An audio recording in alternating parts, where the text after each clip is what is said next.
El asesinato existe desde tiempos inmemoriales. Y también el afán por encontrar a los asesinos. Cuando la labor detectivesca y la ciencia se unen, nacen nuevas herramientas forenses. En 1892, la búsqueda de un asesino de niños en Argentina cambia para siempre los métodos de identificación de los asesinos. Fue a la escena del crimen en busca de cualquier indicio que pudiese explicar lo que había ocurrido. El gran avance es la identificación por las huellas dactilares, un método infalible para confirmar la identidad de un asesino. No existen dos personas con las mismas huellas dactilares. Lo que buscaban era un patrón de las crestas papilares, que es lo que nos permite coger y sujetar cosas. Las huellas dactilares se convierten en la prueba fundamental de la lucha contra el crimen.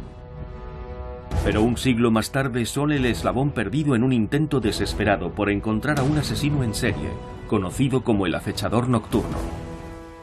No había dejado ninguna huella. Nadie en la historia de la criminología había hecho nada parecido a lo que este individuo estaba haciendo.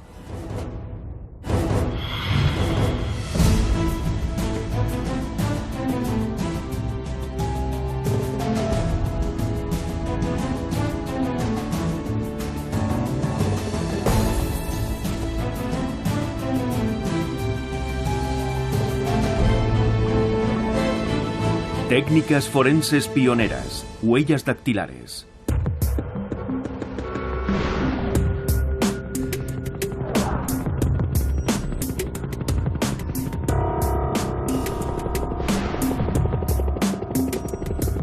Esta noche tendremos cielos despejados, con una temperatura mínima de 21 grados. Para mañana se esperan nubes de evolución y una temperatura de 35 grados. En el verano de 1985, la ciudad de Los Ángeles se ve azotada por una intensa ola de calor y aterrorizada por un despiadado asesino en serie.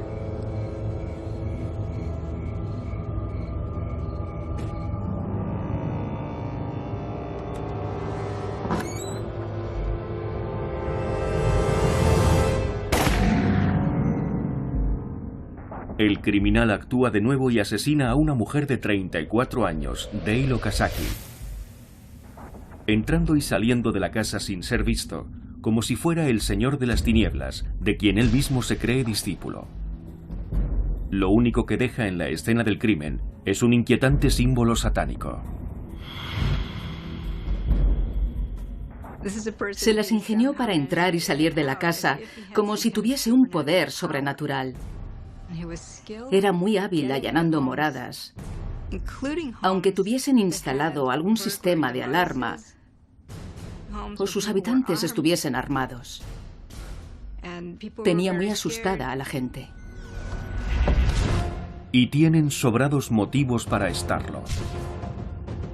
En menos de un año ha matado a 12 personas.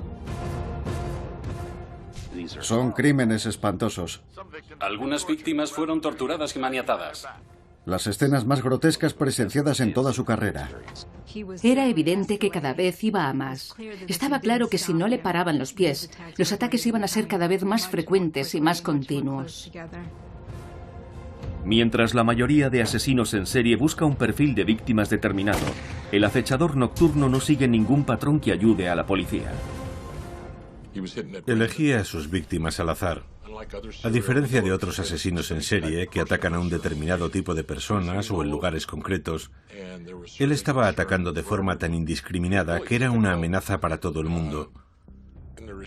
Fue un caso muy complicado porque era como reinventar la rueda.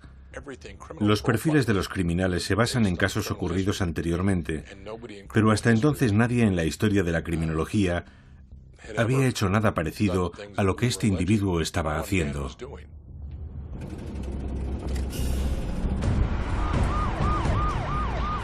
La policía tiene muy pocas pistas con las que trabajar. El acechador nocturno es un experto a la hora de no dejar el menor rastro.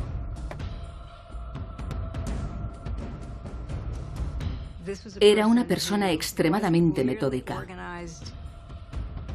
No ha dejado ni una sola gota de sangre, cabello o cualquier otra pista en ninguna de las escenas de los crímenes.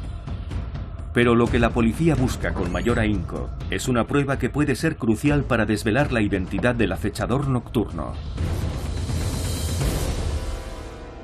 Una huella dactilar. Desde hace casi un siglo, las huellas dactilares han sido la piedra angular de la ciencia forense. Y por fundadas razones. Las huellas dactilares son una de las primeras características que desarrolla un feto en el vientre materno. La presión del líquido amniótico sobre la superficie de las manos y el ritmo de crecimiento de los dedos influyen en la formación de los patrones de las huellas dactilares. Y con tantos factores en juego, las huellas de cada persona son únicas, incluso en gemelos idénticos. Las huellas dactilares se forman alrededor de la 24ª semana de gestación, y aunque este dibujo de colinas y valles crece con el paso del tiempo, la forma sigue siendo la misma desde que nacemos hasta que morimos. Aunque esta característica haya hecho que las huellas dactilares sean una herramienta fundamental en la lucha contra el crimen, su función en términos evolutivos es mucho más básica. Nos ayuda a sujetar los objetos. Su función principal es ayudarnos a coger las cosas. La fricción de las crestas papilares tridimensionales nos permite sujetar los objetos con facilidad. Y cuando las crestas irregulares de nuestros dedos entran en contacto con algo, dejan una impresión duradera. Desde hace siglos, las huellas dactilares han fascinado a la gente.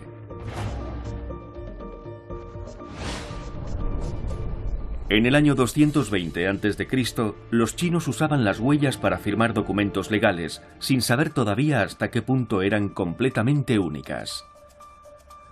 Aún tendrían que pasar 1000 años para que se hiciera este descubrimiento.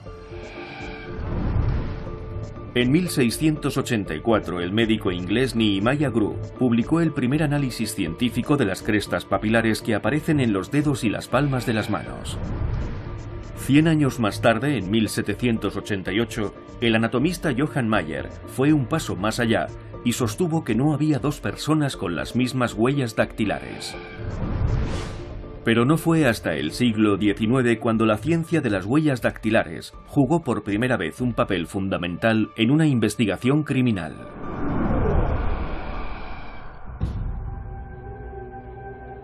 Junio de 1892. Pueblo de Necochea, cerca de Buenos Aires, Argentina. La policía recibe el aviso de acudir a la casa de una joven madre. Una terrible tragedia acaba de ocurrir. Francisca Rojas tenía 2 hijos. Le dijo a la policía que cuando volvía del trabajo, vio a un hombre saliendo de su casa y al entrar se encontró a sus 2 hijos muertos. Y Francisca le cuenta a la policía que sabe exactamente quién era ese hombre. Su amante, Pedro Velázquez. Dijo que Velázquez se la tenía jurada y que la había amenazado con matar a sus 2 hijos si no se casaba con él. La policía no tarda en localizar a Velázquez. Y en esta época solo existe un método eficaz para cerrar un caso.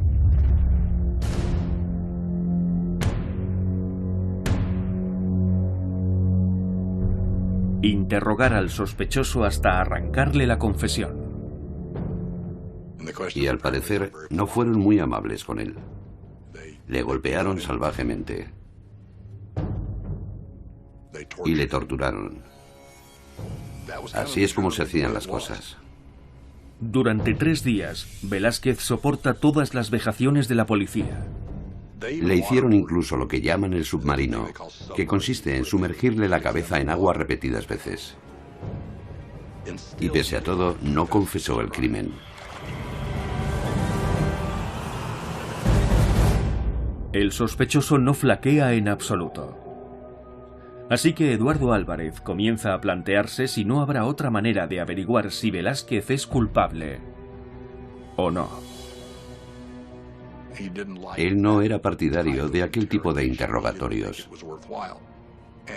Pensaba que no eran necesarios y buscó otro método para demostrar que no hacía falta pegar a alguien para averiguar la verdad.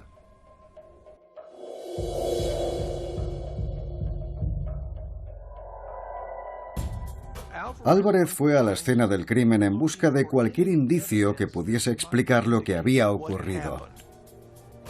El inspector examina minuciosamente la humilde vivienda para comprobar si hay alguna pista que se les haya podido pasar por alto a los policías.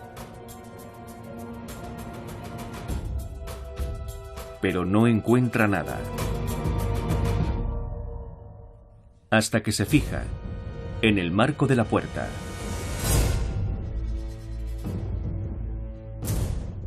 Encontró una huella dactilar ensangrentada.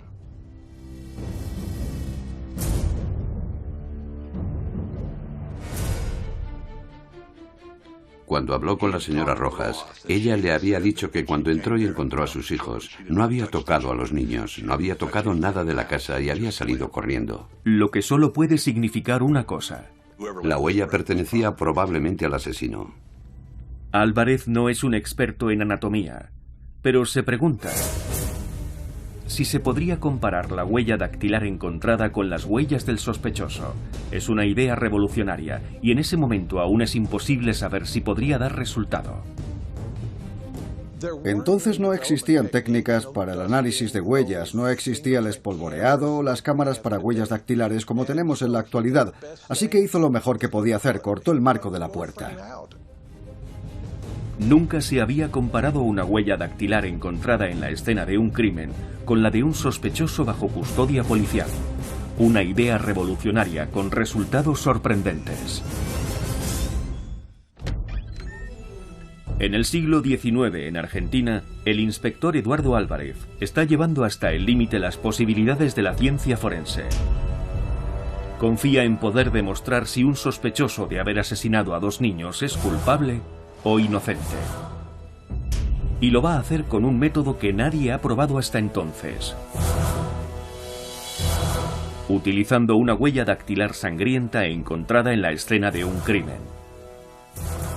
Se dio cuenta de que quienquiera que fuese el que había dejado la huella tenía que ser el asesino, porque después nadie más había tocado ni los cadáveres ni la sangre. Aunque Álvarez tiene el presentimiento de que su idea podría funcionar, carece de los conocimientos científicos necesarios para respaldar su teoría. Por fortuna conoce a alguien que sí los tiene, su amigo y mentor Juan Vucetich. Vucetich era un hombre muy interesante porque no solo era agente de policía, sino también antropólogo, así que constituía una especie de nexo entre la policía y la ciencia. El hombre perfecto para entender ese tipo de prueba. Había leído tratados de gente que le había precedido en ese campo. Falls y Galton en particular, así que entendía el valor de las huellas. Vucetich había estado estudiando las huellas dactilares durante años. Sabía que eran únicas en cada individuo y que no cambiaban a lo largo de la vida, por lo que constituían una forma muy valiosa de identificación. Pero se trataba de una investigación científica, no de un trabajo detectivesco. Dicha posibilidad se había discutido como hipótesis en algunos tratados. Sin embargo, las huellas dactilares nunca se habían utilizado para identificar a un criminal. Y hay un problema añadido. En ese momento no existe ninguna herramienta para realizar la tarea. No hay ninguna metodología establecida, ni ningún ejemplo en el que basarse. El método moderno para levantar las huellas se desarrolló a principios del siglo XX. Fue entonces cuando los detectives empezaron a utilizar polvo de carbono, un polímero que se adhiere a la grasa que dejan los dedos, resaltando así todos los detalles de la huella. Esta impresión se pegaba después a un trozo de cinta adhesiva y se analizaba en un laboratorio. Es una técnica que todavía se sigue empleando en la actualidad. Sin embargo, entonces Álvarez solo tiene una manera de utilizar la huella como prueba. Llevársela consigo. Literalmente. El siguiente paso es tomar las huellas dactilares del sospechoso de la única manera que saben hacerlo. El método que se usaba es básicamente el mismo que utilizamos hoy en día. Se pasaba el dedo por una superficie impregnada con tinta y entonces se iban estampando los dedos en un trozo de papel con recuadros para cada uno de ellos. Le tomaron las huellas de los 10 dedos, aunque a Vucetich y a Álvarez solo les interesaba uno de ellos, puesto que solo tenían una huella. Entonces la compararon con la huella ensangrentada del marco de la puerta. Pero ¿cómo estar seguros de que las huellas coinciden? Buscaban el patrón de las crestas papilares, que es lo que nos permite coger y sujetar las cosas. Pero la disposición de las crestas papilares es muy compleja, puesto que hay muchos tipos de líneas, círculos y puntos. Así que a Vucetich se le ocurre una manera de simplificar la clasificación de las huellas, un método que todavía hoy se sigue utilizando. En cada una de nuestras huellas predomina uno de los 3 patrones primarios. El primero es el arco, similar a una tienda de campaña. El segundo es la presilla, que se asemeja a una lazada de zapato, y el tercero se denomina verticilo, parecido a un remolino. Vucetich propuso la utilización de este modelo para clasificar las huellas. Si 2 huellas pertenecen a grupos diferentes, no hay necesidad de seguir investigando. Pero si caen dentro de la misma categoría, entonces vale la pena examinarlas más a fondo. Y en este caso, la huella ensangrentada y la de Velázquez siguen el patrón del arco. Así que Vucetich ahonda más en la investigación y empieza a fijarse en detalles más pequeños. Hay que analizar los puntos característicos, las convergencias, las interrupciones y los puntos que aparecen. Las interrupciones son los lugares donde las crestas empiezan y terminan a lo largo de un patrón. En otros lugares, una cresta se puede separar en 2, lo que se conoce como una bifurcación. Un punto es una cresta que es tan ancha como larga. La disposición única de estas crestas características es lo que permite diferenciar claramente una huella de otra. Vucetich dedica muchas horas a estudiar ambas huellas, cresta por cresta, intentando encontrar las similitudes entre los distintos puntos, bifurcaciones e interrupciones. Busca que dichas características coincidan en el mismo lugar y con la misma disposición. Pero cuanto más las compara, más se da cuenta de que las huellas no encajan entre sí. La huella ensangrentada no era la huella dactilar de Velázquez.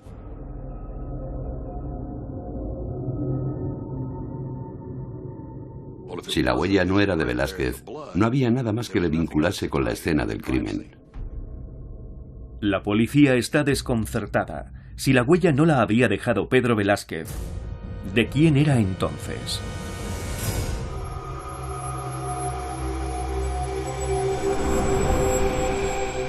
En 1985, las huellas dactilares son un método fiable y contrastado para identificar a los asesinos. Y para los detectives que están tras la pista del acechador nocturno, es la herramienta forense más poderosa de todo su arsenal. El asesino ha dejado tras de sí un rastro de víctimas por todos Los Ángeles. Ha atacado a 23 personas, 15 de las cuales han muerto.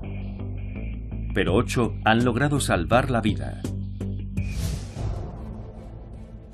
Y estos supervivientes han ayudado a la policía a elaborar un retrato robot del asesino. El monstruo conocido como el acechador nocturno ya tiene rostro. Era un hombre alto y enjuto, con el pelo largo y oscuro, y los dientes en mal estado. Eso era lo único que los supervivientes recordaban de él. Pero todavía no ha dejado ni una sola huella. Y aunque la policía encontrase alguna, llevaría meses compararla con todas las huellas dactilares de la base de datos. Entonces, a mediados de agosto, un anciano muere por un disparo en San Francisco. Su esposa sobrevive a una brutal paliza, y cuando le enseñan un retrato robot del acechador nocturno, le identifica inmediatamente como su asaltante. El acechador nocturno está ampliando su radio de acción. Ahora todo el estado de California se encuentra en alerta máxima.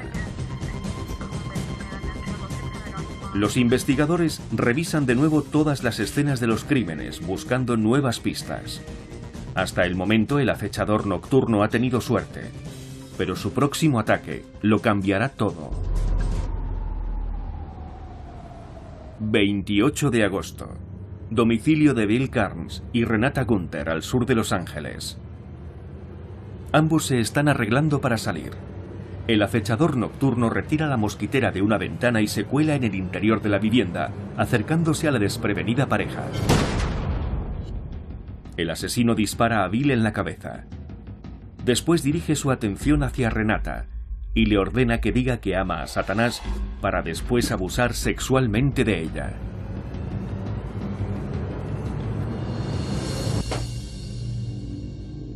Los dio por muertos, pero ninguno lo estaba.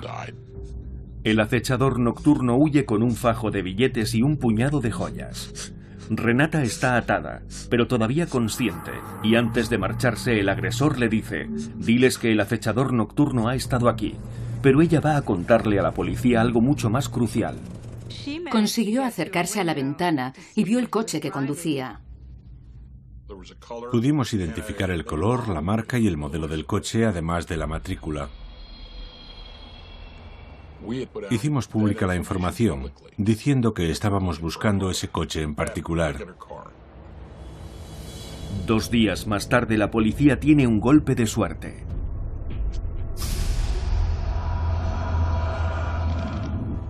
El asesino había abandonado el coche en el centro de Los Ángeles. Un coche patrulla lo encontró en la calle, lo identificó y allí estaba.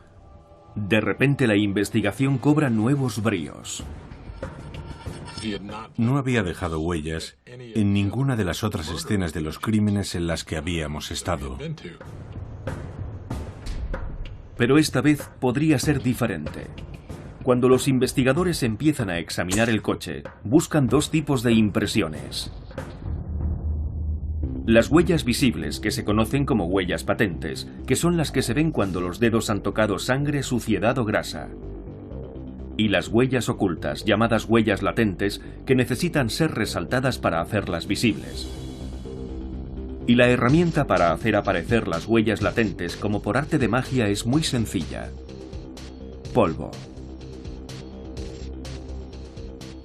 El polvo es extremadamente seco, de modo que si se aplica polvo de carbono a una superficie, el polvo se adhiere a la humedad, ya sea esta aceite, sudor o agua, da lo mismo. El polvo se queda físicamente pegado a la humedad. Para resaltar las huellas latentes sobre una superficie oscura, hay que recurrir a la técnica del polvo blanco.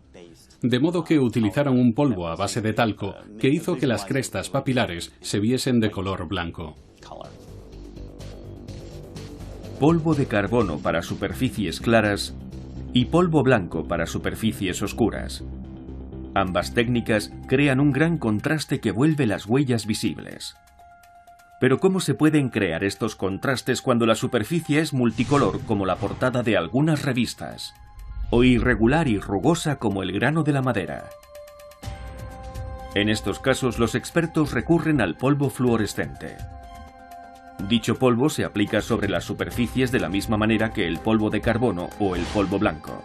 La diferencia es que para poder ver las huellas que resalta este tipo de polvo, es necesario utilizar una fuente de luz ultravioleta, cuyos haces de color se reflejan sobre el polvo fluorescente, haciendo brillar únicamente la huella. La ventaja de esta técnica es que incluso con una cantidad mínima de polvo fluorescente, las huellas resaltan lo suficiente como para poder fotografiarlas e identificarlas. Sin embargo, todas las técnicas que emplean dan resultado nulo. El acechador nocturno ha sido más listo que la policía, otra vez. Han pasado 4 días desde su último ataque, y el tiempo sigue corriendo. Este prolífico asesino podría volver a matar, a menos que la policía consiga atraparlo antes.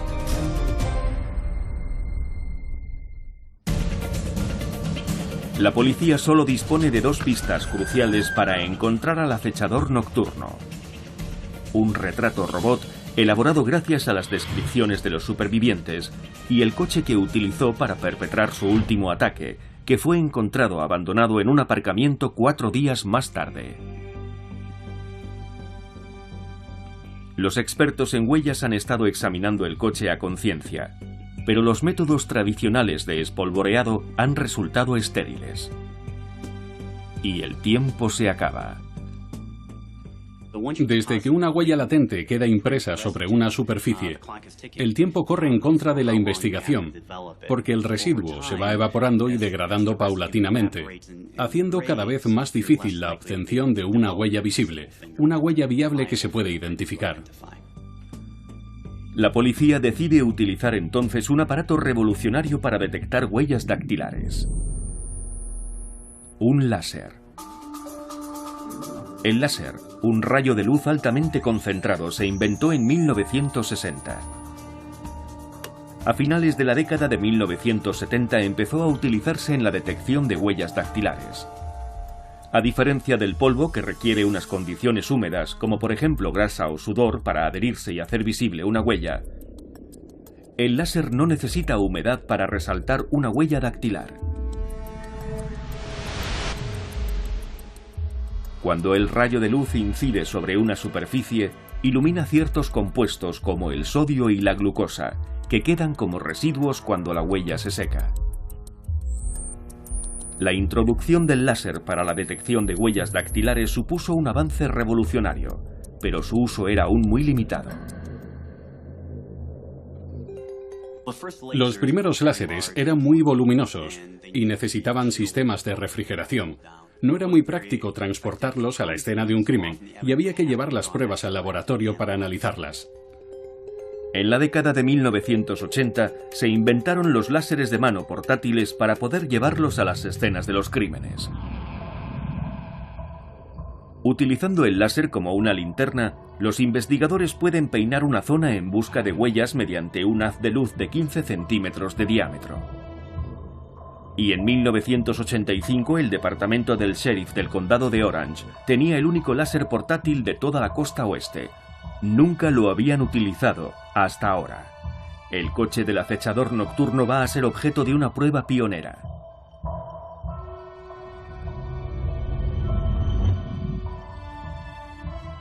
Después de escanear el coche durante 12 horas, los investigadores están a punto de darse por vencidos, pero justo entonces, el láser consigue encontrar lo que el polvo no pudo revelar.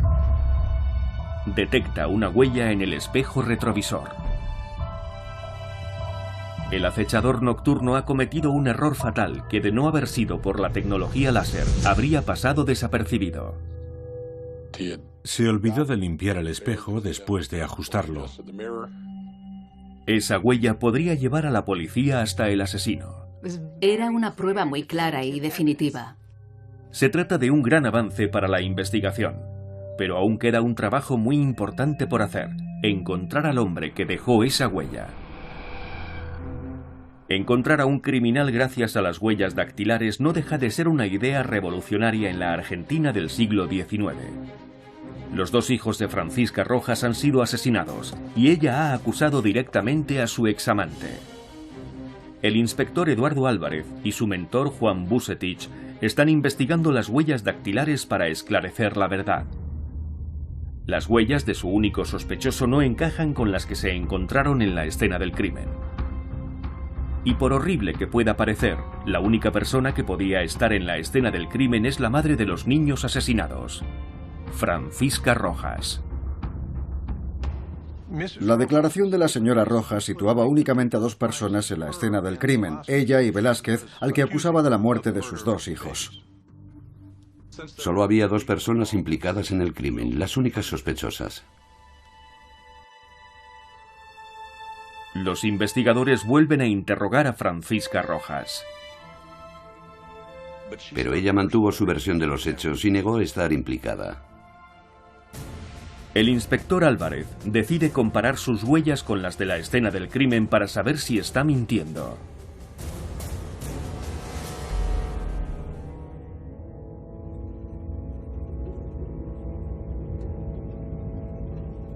La señora Rojas había dicho que vio a Velázquez huir de la escena del crimen.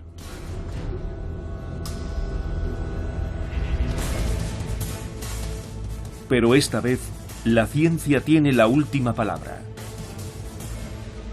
Y cuando comparan las huellas,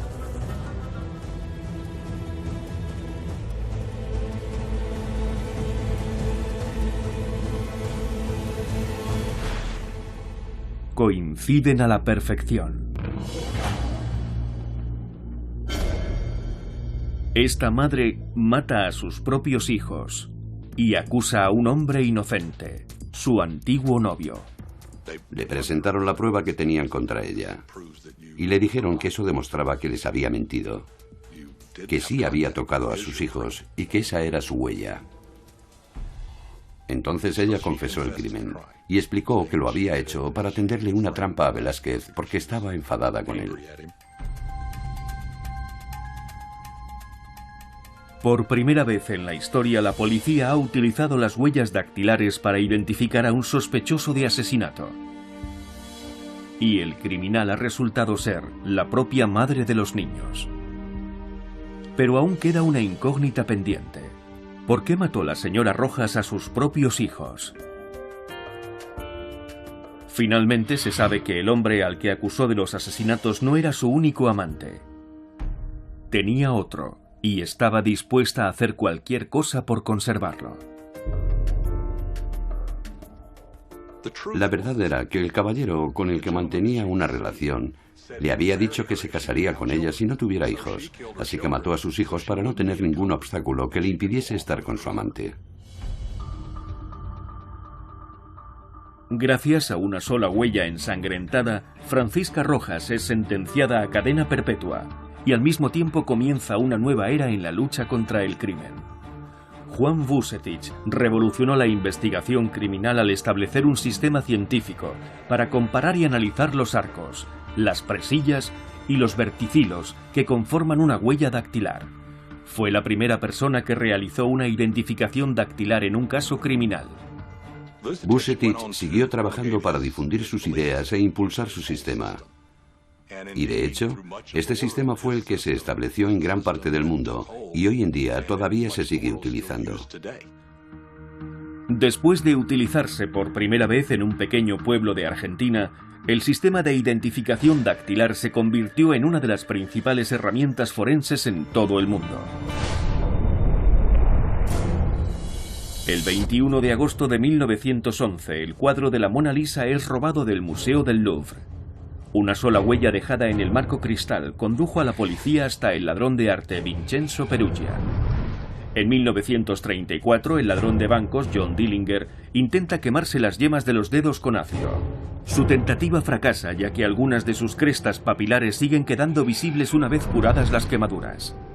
Y en el gran asalto al tren de 1963, en el que una banda roba más de 2,5 millones de libras de un tren británico, los ladrones fueron descubiertos gracias a unas huellas encontradas en un bote de ketchup que tenían en su guarida.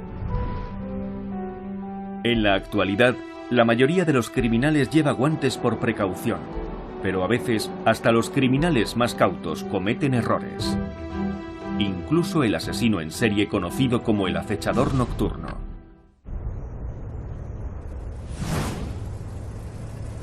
A finales de agosto, el acechador nocturno lleva 5 meses eludiendo a la justicia y ha matado a 15 personas. Han pasado muchos días desde su última agresión y la policía sabe que puede volver a matar en cualquier momento. Pero ahora tienen la huella dactilar del asesino, hallada en el coche que dejó abandonado tras su último ataque.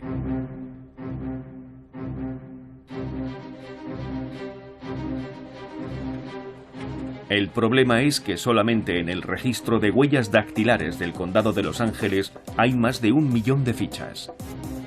Y en todo el estado el registro llega casi a los 5 millones de fichas.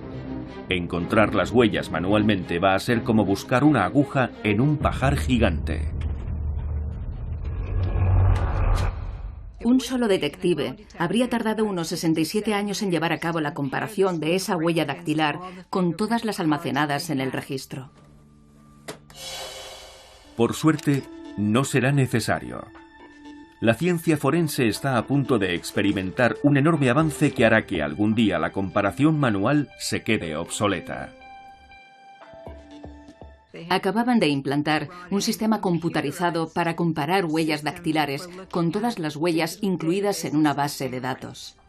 El Sistema Automatizado de Identificación Dactilar, o AFIS por sus siglas en inglés, cambiará para siempre la forma en la que los departamentos de policía comparan las huellas.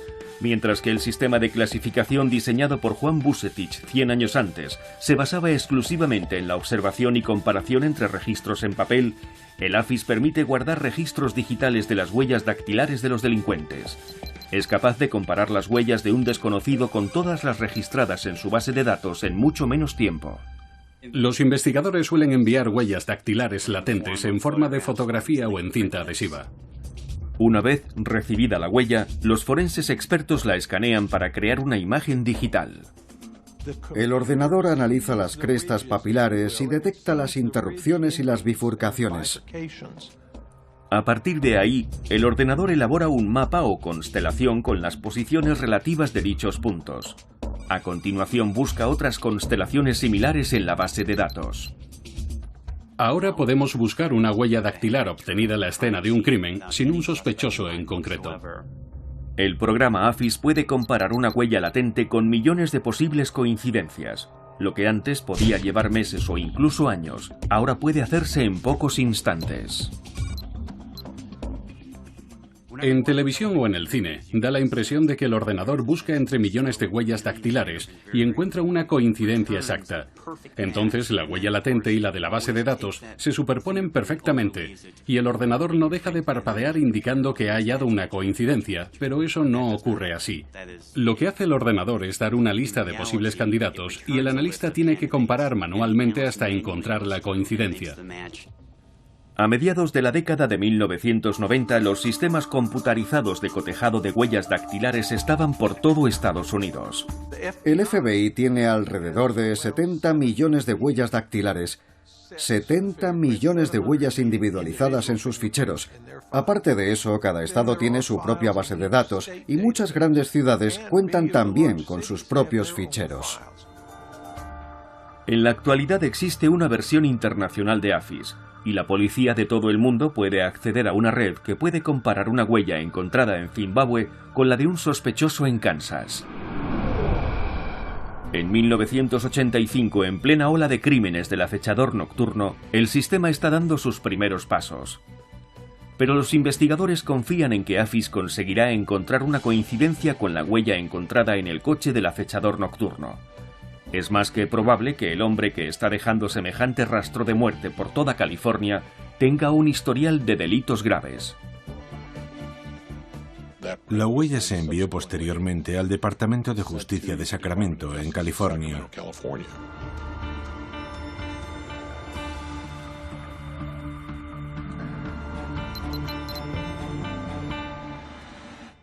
Pero allí no figuraba.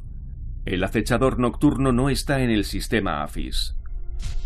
Pero resulta que no todos los tipos de criminales se han añadido a la base de datos. En 1985 aún no estaba automatizado todo el sistema y solo se habían incluido los delitos graves. Las faltas leves no figuraban en la base de datos. Los investigadores están desconcertados. El acechador nocturno no ha sido condenado nunca por un delito grave. Tienes la sensación de tenerlo atrapado, de saber quién es exactamente porque tiene su huella, pero en realidad no sabes quién es, porque no tienes nada con qué compararla. De modo que aunque teníamos una prueba que podía ayudar a condenar a esa persona, él seguía campando a sus anchas, matando y violando a la gente.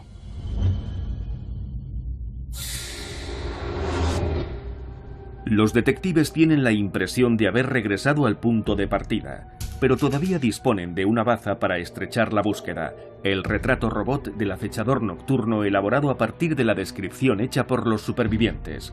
La policía distribuye el retrato por todas partes con la esperanza de que alguien pueda proporcionar alguna pista para resolver el caso. Empezamos a recibir miles de llamadas. De ellas, solo 2 o 3 a lo sumo eran realmente relevantes para el caso. Una de ellas, de un informador, nos proporcionó una línea de investigación a seguir.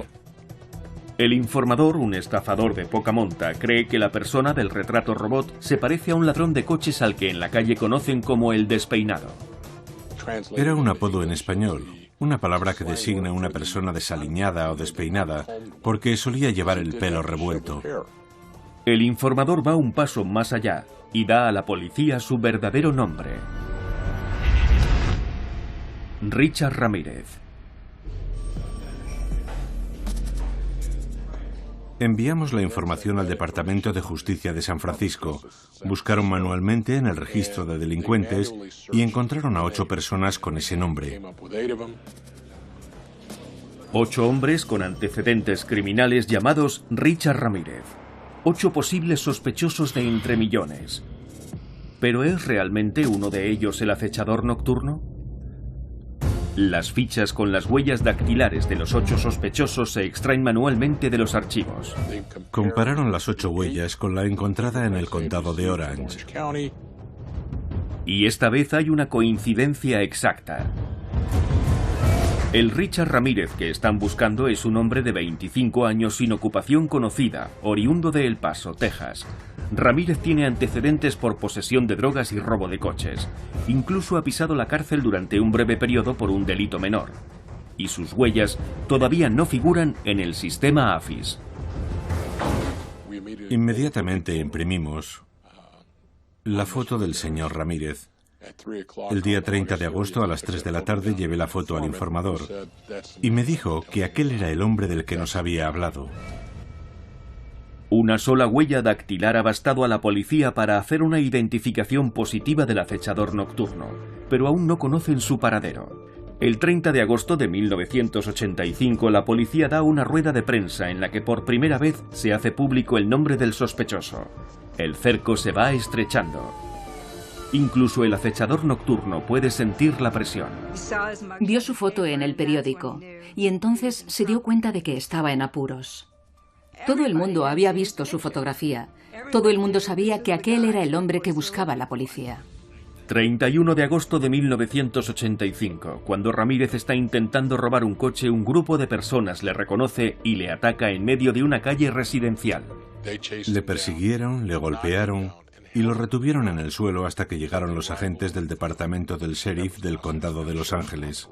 Curiosamente, el ayudante del sheriff que llegó primero se apellidaba también Ramírez. Lo esposó, lo metió en el coche patrulla y llamó a los servicios sanitarios porque el sospechoso estaba herido. La policía probablemente le salvó la vida. Decía algo así como que había tenido suerte de que hubiese llegado la policía, porque sabía que si no, lo íbamos a linchar entre todos. Tras más de un año, la persecución por fin ha terminado, gracias a algunos testigos clave, a la alerta hecha a la población y a una huella dactilar oculta. El júbilo se extendió por todo el condado porque ya no había razones para tener miedo. Le habían detenido y todo el mundo estaba feliz. Los interrogatorios de la policía revelan que Ramírez había tenido una infancia traumática en la que un incidente sobrecogedor pudo moldear al futuro asesino. Cuando Ramírez tenía 13 años, un primo suyo cogió una pistola y mató a su mujer ante sus propios ojos. La sangre le salpicó, como si fuera el bautismo de sangre de una víctima de asesinato. Ramírez empieza a consumir drogas y a practicar el satanismo. Su obsesión por Satanás crece hasta tal punto que se marca la mano con un símbolo identificativo: el pentagrama.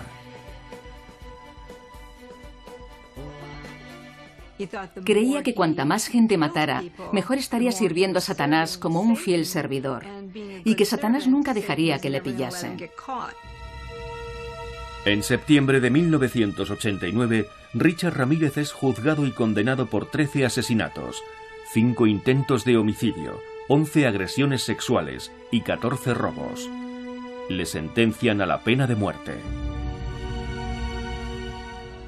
Ramírez no mostró el menor signo de arrepentimiento.